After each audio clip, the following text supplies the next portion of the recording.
Tapealert, Tapealert, Tapealert, Tapealert. So, like to add more stuff to, to the whole situation, in this document right here that I have in front of me, it says follow up number 3.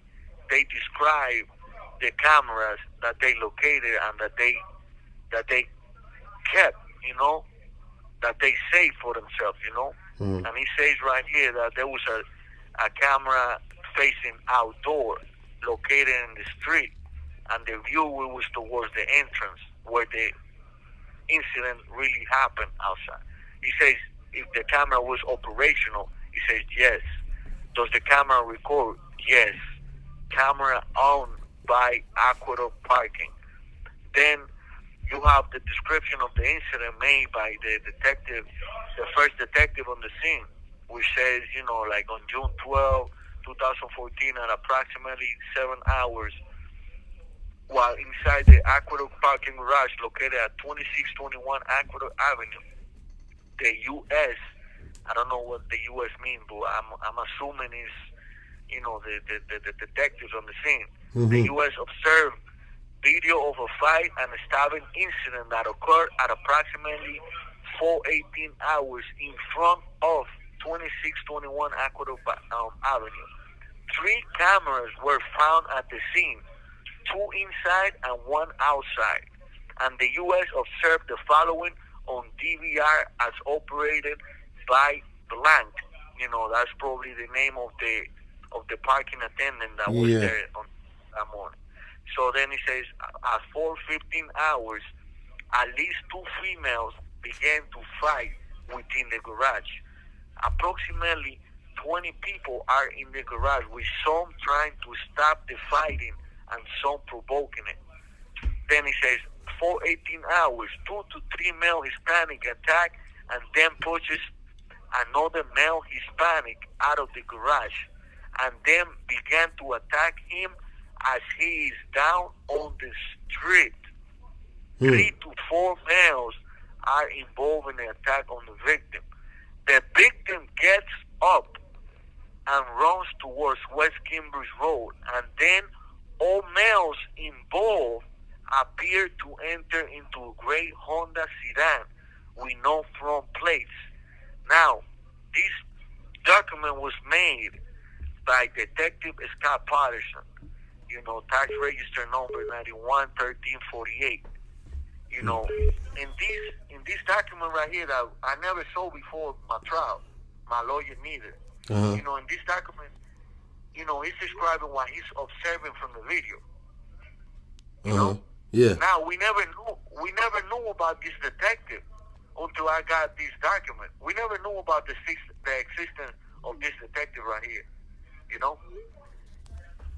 Yeah. We knew about other detectives that became the lead investigator though. But this one right here, we never knew about him. Now, in this report, he says that the victim was like laying down on the street when he was being attacked, and then he gets up and runs, and then he says that all males in the fight, they left in a vehicle outside. However, in the video, you could see me walking back inside the parking garage. I don't leave. I stay there. I never left. So he's describing right here some other person, some other people other than myself. So point is, after I provided this to my trial attorney, my trial attorney provided me with an affidavit. Mm-hmm. So in his affidavit, he basically repeats the same thing I just told you. Then he says, this suppressed report was critical to my defense of Ronald Plaza. First, I was not aware that there were 3 cameras that captured the entire incident, which started in the parking garage and then spilled out onto the street. Second, I was not aware that it was alleged all males involved appeared to enter into a gray Honda sedan. The video played for the jury trial shows Ronald Plaza re-entering the garage after the incident. It is not. He says, it is also noteworthy that, contrary to the people theory at trial, Detective Scott Patterson observed and memorialized that while in the parking garage, some were trying to stop the fight and some provoking it. Ronald Plaza is clearly seen in video footage doing his best to stop the fight. He's not seen in the video being a provocateur. He says it is also noteworthy that Detective Scott Patterson was not called to testify as to his observation. I'm certain that if I had known about Detective Scott Patterson's existence and his observation, I would have called him as a defense witness. The suppression of this pertinent police report had an adverse effect on my defense at trial.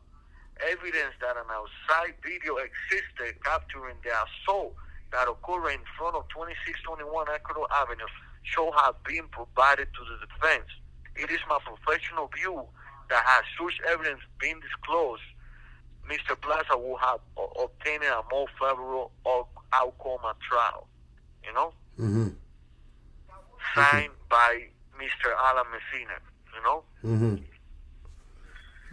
So, you know, after we were able to obtain this, you know, we provided a copy of everything that we had at that time. I also need a copy. I'm gonna leave you my email.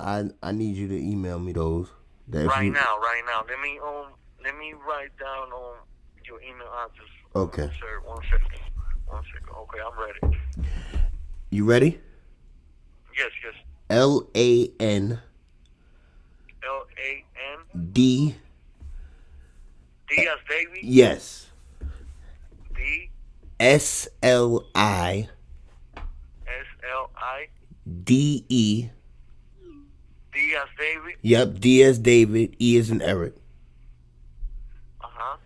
LIE at Gmail. LIE at Gmail. So that's landslidelie at gmail.com.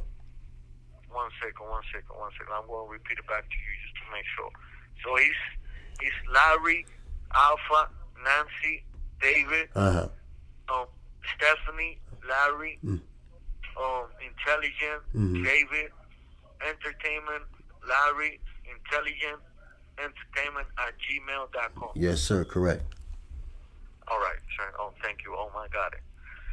So I'm not going to be able to forward it myself, but I'll definitely make the appropriate phone call so they could forward it as soon as possible. Definitely. So you know, when my attorney got this, you know, we were able to locate, you know, a company. Well, first, you know, my family went to the parking garage trying to obtain the DVR, you know, the machine that records. You know, we were trying to obtain that machine so we could get some professional help and trying to extract anything that could be extracted from the past over there. You know, the company, they say they couldn't extract like all data like that because it was, you know, the machine rewrites the data, you know. So I don't know if I'm able to mention the company, you know, the company name over here. I don't know if that's okay with y'all, you know. But yeah, sure. What's the company name? All right. So you know, we contacted. One second.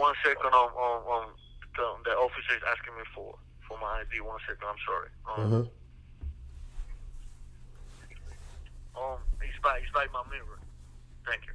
Hello. Yeah. Now I was getting a cell search right now. So, all right. So, the company name is Digital Forensic Corp. Okay. So we contacted this company through my wife. You know, she went online, she looked for a company. So in the thing, you know, we explained the whole situation to them, and then they say they were not going to be able to extract all data. However, you know, they say that if we had any video footage from the incident, that they could make it in better quality, and they could you know, like do some type of forensic digital work in it, you know. So they say that, you know, they could make it so clear that they could see if there's any blood on myself or if I had any weapon in my possession or anything like that, you know. So they want, you know, we agreed for them to do for them to do the job, and you know, so you know, we retain them, you know. So they did the job, you know. They did a whole extensive report, you know. They basically went frame by frame, you know. They went frame by frame, and you know, they determined that there was never a weapon in my hand. There was never no blood in my body neither, you know. So we provided all of these. We provided it to the Conviction Integrity Unit. You know, now the Conviction Integrity Unit, they went ahead and they picked up my case to investigate it, and they contacted this company. You know, what they spoke, you know, we don't know, because that was between Ms. Risa Gerson, you know, head of the Conviction Integrity Unit in the Bronx, and the people from the company. Now, what she did afterwards, you know, we provided her with the device. You know, we provided her with the DVR that was in my attorney office. We provided it to her in order to see if there was any technician in the police department that could bring back their old videos, you know, and trying to extract it from the device. However, they didn't even bother. They didn't even bother to trying to get inside the device, you know. I don't know if they felt that if they found something helpful for myself or something, you know. I don't know what they felt, but they didn't want to do their job, you know. They was just, for some reason, you know, they say they couldn't do anything. You know, we asked them if they at least try, and they say she couldn't find any technician to work in it, which is unbelievable, because you know, you got hundreds of people in the police department or in the district attorney office, you know. Oh yeah. So for nobody to be able to work in it is kind of something incredible, you know. I don't want to accuse nobody. I don't want to do none of that, but it's just weird, you know. No, it's a bunch of bullshit. That's what it is. I just didn't want to use that term, you know. But yeah, I agree with you. Absolutely. But anyways, you know, afterwards, you know, she went to my trial lawyer's office to look in his files, you know. So he was looking at records, and she agreed that these documents were never provided to him before my trial. You know, she say, you know, that she, you know, so basically they know that they withheld Brady material, but you know, they agree, but they still didn't want to do the right thing. You know, they still didn't. You know, they told us to go ahead and submit, you know, my 440. You know, that the appeals department was gonna handle it, and this and that. And point is, you know, I got copies right here of all the emails, the back and forward thing with my attorney and the district attorney office, you know. So, you know, within these documents, there's one that is like very important for me. It's very important, I mean, for everybody, you know. It really stands out. And, you know, I'm looking for it right now, so if you call for me a few seconds, you know. Yeah. Yeah, I'm trying to locate exactly the one I'm looking for. So, well, you know, I found another police report right here that says that I was identified by the wife as the person who punched her husband, and then ran after him when her husband tried to flee. You know, this is initially what they said. Oh, they said you ran after him. Yeah, but not that I cut him or anything like that. Yeah, y'all fought, and then you fought him, and then what? Chased him outside? They saying? Yeah, and then when somebody else took him outside, then I went outside. You know, like I said, to observe what was going on, and then that's when I told the individual outside, like, you know, like, yo, stop, like, you know, you're going to kill him, like, you Mm-hmm. know, stop. And that's when he was able to, like, you could see him in the video running and everything. That's when he was able to break free and to fly, you know. Mm-hmm. If I wouldn't done that, these gentlemen, you know, probably wouldn't die that night, you know. So, you know, I mean, I'm not really happy of the whole thing that occurred, but at the same time, like, we men, like, you know, if, you know, be truthful, say the truth, you know, you don't gotta come and lie just because you feel that the police failed. You have 1 minute left. Because you feel that the police didn't do their job. You ain't gotta take it up on me, you know? Absolutely. Listen, Mr. Montana, this phone hang up, just make sure that you definitely send over that paperwork, and we're going to definitely get it out to the people. Yes, definitely I will. I got them all. I want to share with you one document that I have here, but I'm just still looking for it. Okay. So the phone call is about to drop. I don't know if you still got few extra minutes. We do. We have like you can call back. We got like an extra 10 minutes. All right, my brother. Okay. All right. Thank you very much. You can call right back. All right. The caller has hung up. I don't find the exhibit itself, but right here, within my motion, you know, there's a piece of paper right here that, you know, I sent a letter to the judge before they convict me and all of that, you know, and I wrote in that letter, you know, I say, you know, that I was innocent, you know, I say that I apologize for fleeing, but I was about to be wrongfully convicted, you know, and then, you know, I accused the police department and the prosecutor, you know, Carl Miller. I accused both of them of tampering with evidence, you know, withholding the outside video from myself. Because, you know, I always knew there was an outside video, but they never provided it to us. You know, they went and they said numerous times, they said that it didn't exist, you know. Now there was a detective, you know, Scott Patterson, when he was interviewed by the Conviction Integrity Unit by Miss Risa Gerson. She told him, you know, he told her that video was secured by Detective Mercado Gomez, you know. Mm-hmm. And apparently Detective Mercado Gomez was fired from the police department. You know, for what reason? I don't know. I don't know the reason of it, but I would like to find out, honestly speaking, you know. He was fired. Wow. Yeah, I believe he was fired or he was forced to resign, you know. That's the latest I could have. And his name is Ricardo or Ricardo? No. His name is Detective Victor Mercado,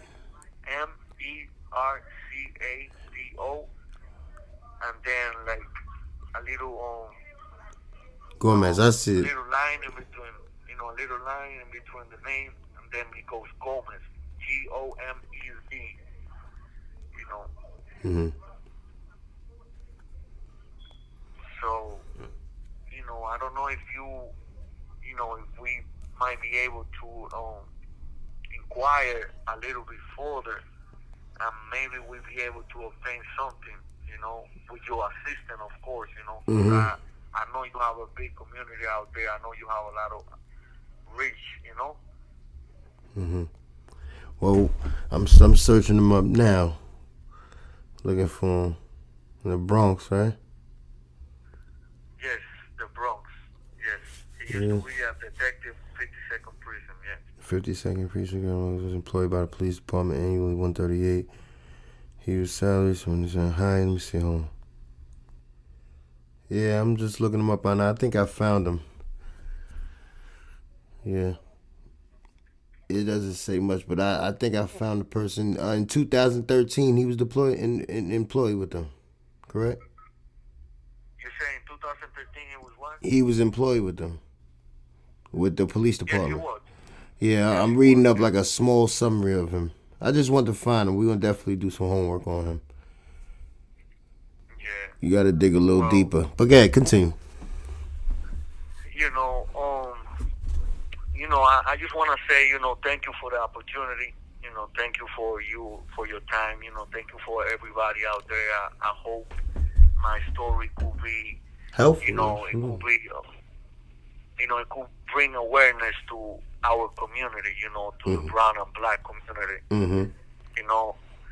and hopefully we don't be subject to things like this in the future no more. Mm-hmm. Hopefully it's something out there that we could do as a community to fight the injustices of this broken system. Mm-hmm. Absolutely. And this, Mr. Montana, this is a fight right here. This is, you fighting for your innocence. You fighting to prove that you were judged the wrong way. Us doing some groundwork out here, getting it out to the people.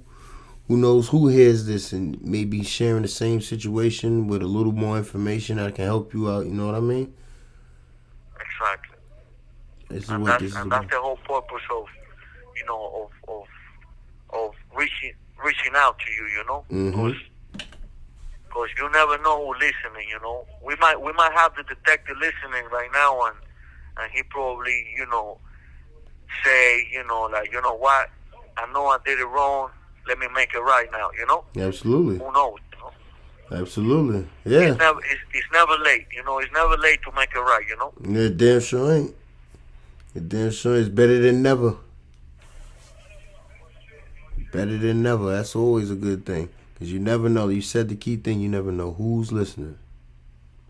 Exactly. And that's the whole thing of the great job that you're doing right now. Mm-hmm. I want to take the opportunity to thank you again. Yeah. Are you currently around others going through the same thing, like another person or other people? Because of course, in there, a lot of people say that they're innocent, but I'm talking about someone genuine.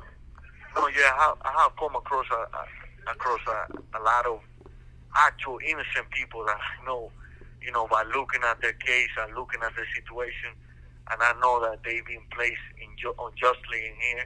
I have a few acquaintances, that I met in prison right here, and that nobody's able to hear their story, to hear the truth, because basically they bury us alive. Yes. When we come behind these doors. Mm-hmm. It's like, this is the sign to disconnect you from everybody. This is the sign to keep us apart, to keep us mute. Mm-hmm. So once we come out and we prove that we are innocent and this and that, then you have every news channel reaching out to you. Mm-hmm. They want to do an interview. They want to talk to you. That's a yellow press right there. Mm-hmm. But when you really need them, and you're talking to them with evidence, because I have evidence. This is not I'm making this up or I'm imagining things. No, I got evidence that I'm innocent right here in front of me. So they'll never listen, Mm-hmm. But now once you step out, now everybody want a piece of that story, Absolutely. Oh, I definitely know. I already know. Yeah. Soon as they hear. I'm sorry, I'm Dad. sorry, Mom. No, I said soon as they hear that you're innocent, because they looking at it, this is big press, big headlines, all that crap. Exactly. That's sad, but it's true, It Yeah. happened, though. Because I've been trying to reach out for a long time to different media. And unfortunately, the only media that really opened their door, it was Univision, They came here, they conducted an interview, and I believe because it's an Hispanic, it's a Hispanic news organization, Mm-hmm. because unfortunately, the English one, they have turned their back on me and many others, Yeah, absolutely. under the same circumstances, Yeah. Absolutely. Khalif Browder had the same situation. I don't know if you're familiar with that young man, but he's a young man that basically committed suicide. He was incarcerated for stealing a book bag, and he basically said he didn't steal it, but they said he did, and he wouldn't basically cop out. So he did I believe 2 or 3 years on Rikers Island. But what made his story peculiar is, he went through a whole lot as far as being beaten and jumped by COs and inmates, you know what I mean? And ultimately he won his case but came home and killed himself. So. And that's sad, and unfortunately that's true. That happens here all the time, and that happens because of a broken system, Mm-hmm. They want everybody to cop out. It's like a threat. If you go to trial, they're trying to slay you. They're trying to give you some numbers that you didn't even know it existed. Mm-hmm. So the only option for many individuals that cannot even afford an attorney and don't feel safe with this guy that probably don't even care about some other people's life, the only option for those individuals is taking a plea. Even though they probably didn't even do it or this or that, they feel that that's the most appropriate way of fixing something. But in reality, you're not fixing it because you are complying with these people. You accepting what these people is throwing at you. But sometimes the consequences is like way worse, because imagine this this gentleman that rest in peace, wherever is that. Imagine that little kid go to trial, and then when he go to trial, they tell him, listen, we're gonna give you 300 years, So it's like he's like, you know what? I'll just cop out and take that. Yeah. And that's gonna be that's 90% of people. That shit ain't gotta be no kid. That's 90% grown men looking at it like, man, what's my odds? Little old me fighting big old you. Nah, I'll just take these little whatever and I'll just go ahead and rock with it versus getting buried. You know what I mean? Exactly. That's why most people don't go to trial. Exactly. That's why most of the cases get resolved with a guilty plea, And there's been many people that they really not guilty. They probably wasn't even there. They got evidence that they were somewhere else, but the prosecutor, they probably fighting for the alibi not to be provided during trial. They finding the way to exclude evidence that proves that gentleman or that woman or whoever it is, the defendant, that proves that person is innocent, and they be trying to find a way to block that evidence from coming into light. This is the system that we're fighting. This is something that could happen to anybody. Absolutely. You, me, anybody. Look at for a quick example. Look at this young kid that they just gave him 110 years. This is something that is really the truck driver. Exactly. Look at this story right there. That's very sad and unfortunate. Yeah. Some would say some would say, because what they basically, some would say, he did take, I believe, 3 lives or 4 lives. But it still was an accident. I'm pretty sure he didn't mean to take no life. Yeah. Yeah. Then you have an ex-police officer that he probably crashed his SUV into somebody else's car for some negligence that he did, and then he killed 2, 3, or 4 individuals. And what that police officer got? Yeah. A sanction or probation? Yeah. Come on, brother. This is what we're fighting. This is something that there's something that needs to be done, because if not, this is just gonna keep repeating itself. Yeah. Yeah, hell yeah. 110 years, that's no joke. What state was that in again? Colorado. Oh, wow. Oh, yeah, that's right, because they I guess the truck drivers are, they basically boycotting it. They on the strike. Yeah, they on On strike. strike. Don't want to go there. Mm-hmm. Yeah. It's sad. All of that is really sad. But I really believe that the system will make some changes. They just need to be held accountable. They just need accountability. Mm-hmm. Yeah, absolutely. And there's a little story that I always like to tell everybody. Like the story about the wolf and the little Red Riding Hood. Mm-hmm. Like everybody knows that story, right? Mm-hmm. Everybody knows that the wolf was the bad guy allegedly. Mm-hmm. But that's because the little Red Riding Hood, she's the one that told the story. Mm-hmm. So, Yeah. they never get the opportunity to the wolf to defend himself, Yeah. They just say this is what it is because that's what you say. She probably never say that, listen, I saw the wolf sleeping over there by the tree, and then I pick up some rocks and I started throwing rocks at the wolf. Uh-huh. Then the wolf woke up and he trying to chase me around and trying to eat me. Mm-hmm. But she never say that. She just say I was walking by and the wolf was trying to eat me. Yeah, absolutely. There's always two sides to a story. It's always two sides. Literally three sides. Your side, that person's side, and the truth. That's what they say. Exactly. Mm-hmm. It's always going to be many sides, but I believe it's always going to be one truth. It only can be one truth. It cannot be two different truths or No. three different truths. No, Only it's one. only one. Absolutely. Now that's it. And that's that's the only one I'm trying to give out. Uh-huh. Yeah, and that's the one that deserves to be seen, to be found and put out there. Absolutely. Exactly. That's what we want to do. Anyway, so my man Landslide. Yes, like, sir. I really, like from the bottom of my heart, I really, really, really, really appreciate this opportunity. This is the first time that I do anything in English. Every other story that they put out there, Mm-hmm.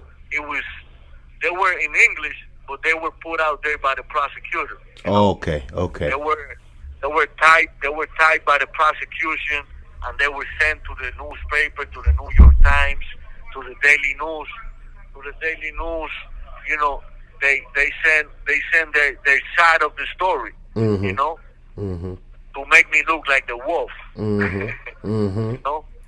Well, this isn't that situation, my brother. This is you telling your side, and your side is the Red Hood. You understand? We listening to your side. You understand? Exactly. But the truth is out here. The truth is out there, and I got it here in black and white. Mm-hmm. There's no refutal of this.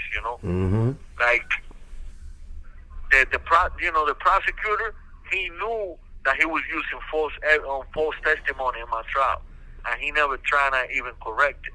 He went with it. He vouched for it. He said, "Listen, I'm telling you, all the members of the jury, I'm telling you, this man right here is telling the truth. They is lying. They trying to cover the defendant, and he knew that was not true because he had access to the police reports, and the police reports describe a theory totally different than the one submitted at trial, Yeah. They be scumbags. They be just trying to get wins, man. It's That's horrible. it. That's all Horrible they care profession. about. I know. They don't dare. If they can't, if it's looking rocky, as long as we can get some type of time, and they good. You understand? Now, there are people who deserve to be there, but it's unfortunate there's people who do not deserve to be there that's there. And that's the messed up part. Absolutely. But at the end of the day, everybody is entitled for fair justice system, Yes, and a healthy trial, damn it. A healthy trial. Everybody. Yes, everybody. Mm-hmm. And just like and everybody's due to an appeal. You understand? Everybody's due to the chance to prove themselves not guilty. And the reason that they offer, I'm sorry, what was that form called again? The 440? 440. Yeah, well, the reason that they offer that is because they know people are human, and DAs and their teams do push false evidence or false claims to get a person to be locked up. So this is why they do that. They give you a chance to find loopholes and actually show, listen, you guys made a mistake. It's bad, man. But listen, we definitely gonna get this out there to the people. You're more than welcome to call back, check in, and if you want to talk about things, you're definitely more than welcome. And thank you very much, my brother. I'm gonna call you my brother, even though I don't know you. But now you my brother because you heard me. Yes, sir. You heard my story. Yes, sir. And I appreciate that, man. And I appreciate your time. I really, truly appreciate your time. Yes, sir. Yes, sir. We're gonna definitely talk again, man. I'm gonna put this up, and we're gonna get this ball rolling. And I wanna say, shout out to everybody from Tapealert. This is real. This is going on. Yeah, let me get that drop, brother. That Tapealert drop. This is that real getting inside places that nobody wanna come in. God reaching out to the lost community. To the people that are buried alive. That's how we feel in here. We buried alive. We forgotten. So I really appreciate what y'all doing. And please keep doing it because we need it. We really need some voice out there. Yes, sir. I mean, that could provide us that platform, like the way you're doing it right now, my brother. This is something that you can't explain it with words. I'm really grateful. Yes, and it's a pleasure, my brother. Pleasure is all mine, my brother. God bless you and have a good night. Tapealert.